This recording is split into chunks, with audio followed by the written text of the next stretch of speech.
జరిగినటువంటి ఇద్దరు ఎమ్మెల్యేల మధ్యలో ఫైటింగ్ చూసుకోవచ్చు. నీది ఏ పార్టీ? ఎమ్మెల్యేలు కౌశిక్ రెడ్డి, సంజయ్ కుమార్ మధ్య తీవ్ర వాగ్వాదం, తోపులాట. కరీంనగర్ ఉమ్మడి జిల్లా సమీక్ష రసబస. సంజయ్ మాట్లాడుతుండగా అడ్డుకున్న కౌశిక్, నీది ఏ పార్టీ అంటూ నిలదీత.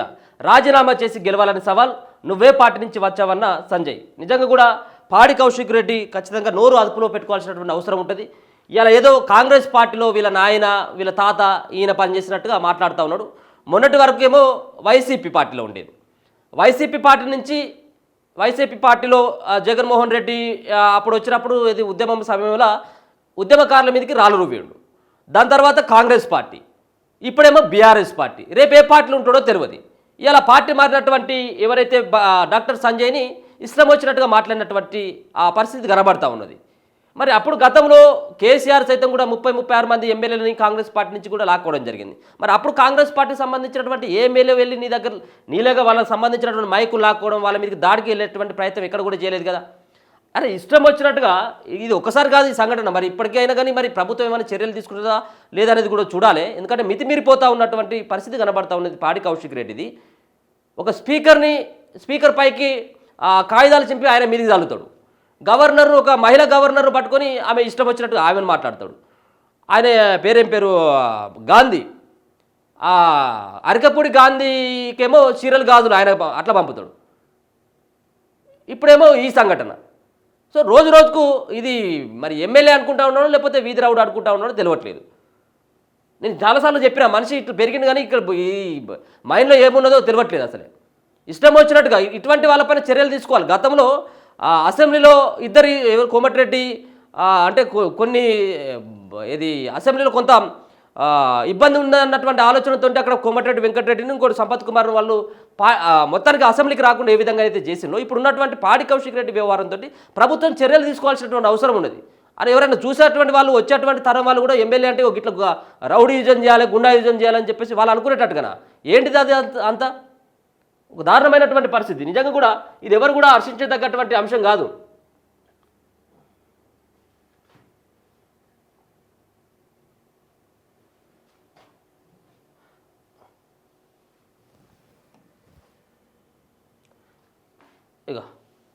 ఇక నీది ఏ పార్టీ? కౌశిక్ రెడ్డి వర్సెస్ సంజయ్ కుమార్, ఎమ్మెల్యేల మధ్య వాగ్వాదం, తోపులాట. కరీంనగర్ ఉమ్మడి జిల్లా సమీక్ష రసాబస. బీఆర్ఎస్ ఎమ్మెల్యే పాడి కౌశిక్ రెడ్డి, బీఆర్ఎస్ నుంచి గెలిచి కాంగ్రెస్లో చేరిన ఎమ్మెల్యే డాక్టర్ సంజయ్ కుమార్ మధ్య వాగ్వాదం, తోపులాటతో ఉమ్మడి కరీంనగర్ జిల్లా స్థాయి కార్యాచరణ ప్రణాళిక సమీక్ష సమావేశం రసాబసాగా మారింది. ఆదివారం జిల్లా ఇన్ఛార్జి మంత్రి ఉత్తమ్ కుమార్ రెడ్డి అధ్యక్షతన కలెక్టరేట్ ఆడిటోరియంలో సమీక్ష సమావేశం నిర్వహించారు. సమావేశంలో కరీంనగర్, జగిత్యాల, రాజన్న సిరిసిల్ల జిల్లా, పెద్దపల్లి జిల్లాల ఎమ్మెల్యేలు, ఎమ్మెల్సీలు, ఇతర ప్రజాప్రతినిధులు, ఆయా జిల్లాల కలెక్టర్లు, అధికారులు పాల్గొన్నారు. ముందుగా ఎమ్మెల్యేలు తమ అభిప్రాయాలు తెలపాలని ఇన్ఛార్జ్ మంత్రి కోరారు. ఈ క్రమంలో సంజయ్ కుమార్ అంటే జగిత్యాల ఎమ్మెల్యేనే మాట్లాడడానికి మైక్ తీసుకోగా కౌశిక్ రెడ్డి హుజరాబాద్ అభ్యంతరం చెబుతూ ఆయన అంటే సంజయ్ కుమార్ను ఉద్దేశిస్తూ ఏ పార్టీకి చెందిన వ్యక్తి అని, ఎందుకు మాట్లాడడానికి అవకాశం ఇస్తున్నారని ఆగ్రహంగా ప్రశ్నించారు. ఆయన పైకి దూసుకువెళ్లే ప్రయత్నం చేశారు. దానికి సంజయ్ కుమార్ ధీటుగా స్పందించగా కాంగ్రెస్ ఎమ్మెల్యేలు ఆయనకు అండగా నిలిచారు. నువ్వు ఏ పార్టీ నుంచి వచ్చావు అంటూ కౌశిక్ రెడ్డిని ప్రశ్నించారు. ఈ సందర్భంలో మాటా పెరిగి ఒకరిపై ఒకరు తోసివేసుకుంటూ వ్యక్తిగత దూషణలకు దిగారు. దీంతో పోలీసులు జోక్యం చేసుకుని కౌశిక్ రెడ్డిని బయటకు తీసుకువెళ్లారు. గేటు బయటే నిలబడిన ఆయన సిగ్గు లజ్జ ఉంటే రాజీనామా చేసి మళ్లీ గెలవమని సంజయ్ కుమార్కు సవాల్ విసిరారు. సమావేశంలో కౌశిక్ రెడ్డి వ్యవహరించిన తీరుపై మంత్రులు ఉత్తమ్, పొన్నం ప్రభాకర్ ఆగ్రహం వ్యక్తం చేశారు. ఆయన వ్యవహారం సరిగా లేదని, మార్చుకోవాలని హెచ్చరించారు. తనను విమర్శించడానికి, రాజీనామా చేయమని అడగడానికి కౌశిక్ రెడ్డికి ఎలాంటి అధికారం లేదని సంజయ్ కుమార్ అన్నారు. ఆయనపై స్పీకర్కు ఫిర్యాదు చేస్తారని చెప్పారు. ఇక అచ్చొచ్చిన ఆంబోతుల కౌశిక్ రెడ్డి మాట్లాడుతూ ఉన్నాడని చెప్పేసి నిన్న బల్మూరు వెంకట్ ఎమ్మెల్సీ ఆయన కూడా స్పందించడం జరిగింది. బీఆర్ఎస్ ఎమ్మెల్యే పాడి కౌశిక్ రెడ్డి అచ్చొచ్చిన ఆంబోతులా ప్రవర్తిస్తున్నాడని కాంగ్రెస్ ఎమ్మెల్సీ బల్మూరు వెంకట్ ధ్వజమెత్తారు. మీడియాలో కనిపించేందుకు పిచ్చి చేష్టలు చేస్తున్నాడని ఆదివారం ఒక ప్రకటనలో విమర్శించారు. ఆయన ఇలాగే ప్రవర్తిస్తే రోడ్డుపై గుడ్డ నూనె తీసి కొట్టే రోజులు వస్తుందని చెప్పేసి గట్టిగానే హెచ్చరించడం జరిగింది. పోలీసులకు కేసీఆర్ ఏం తక్కువ, పోలీసులకు కేసీఆర్ ఏం తక్కువ చేశాడు, అన్నీ మర్చిపోయారని చెప్పేసి కౌశిక్ రెడ్డి అంటా ఉన్నాడు.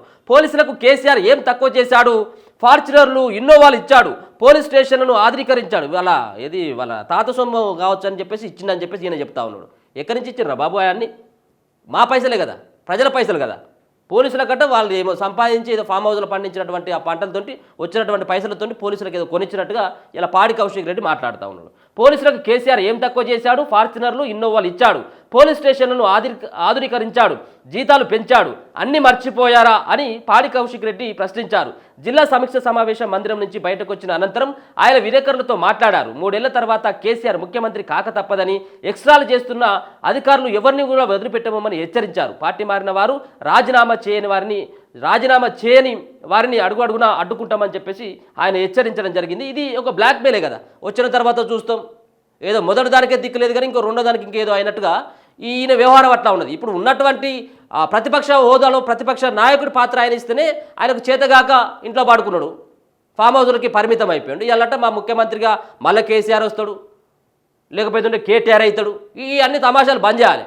పోలీసులకు ఇన్నోవాలు ఇచ్చిండు, లేకపోతే ఇంకేదో ఫార్చునర్లు ఇచ్చిండు, ఆధునీకరణ చేసిందని చెప్పేసి ఏదో చెప్పేటువంటి ప్రయత్నం అయితే చేస్తూ ఉన్నాడు. నిజంగా కూడా పాడి కౌశిక్ రెడ్డి వ్యవహారం రోజు రోజుకైతే మితిమీరిపోతున్నటువంటి సందర్భం కనబడతా ఉన్నది. మరి ఇప్పటికైనా కానీ స్పీకర్కి ఏమైనా ఫిర్యాదు చేస్తే స్పీకర్ ఏమైనా యాక్షన్ తీసుకోబోతా ఉన్నాడా? ఒక పక్కన ఇప్పటికే కోర్టులో కేసు ఉన్నది, ఈ గుండె బరువెక్కింది, ఇది ఎక్కింది అది ఎక్కని చెప్పేసి గతంలో ఆయన మాట్లాడడం జరిగింది కదా. మరి ఈ గుండె బరువెక్కినటువంటి గుండెను మరి అందుకేనా గెలిపించిందని చెప్పేసి హుజరాబాద్ ప్రజలైతే మాత్రం దీనిపైన డిస్కషన్ చేసుకుంటూ ఉన్నారు. నిన్న జరిగినటువంటి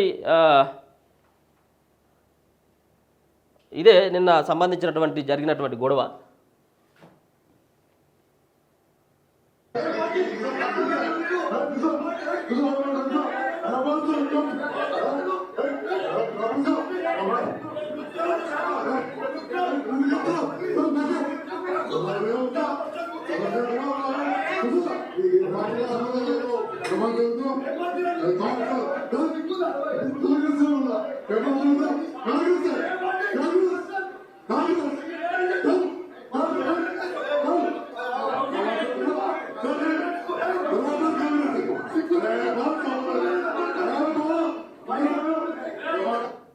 సో నిన్న ఒకవేళ కనుక ఈ పోలీసులు ఆ పక్కన ఉన్నటువంటి ఎమ్మెల్యేలు కనుక ఆపకపోయినట్టయితే ఉంటే మరి సంజయ్ కుమార్ మరి ఏం చేస్తుందో తెలియదు. కానీ మొత్తానికైతే ఆయన మీదకి వెళ్ళేటువంటి ప్రయత్నం చేయడం జరిగింది, ఆయన పైన దాడి చేసేందుకు ప్రయత్నం చేయడం జరిగింది. గతంలో మరొకటి సంబంధించింది కూడా, గతంలో కూడా ఆయన మాట్లాడింది కూడా వైరల్ అవుతూ ఉన్నాయి.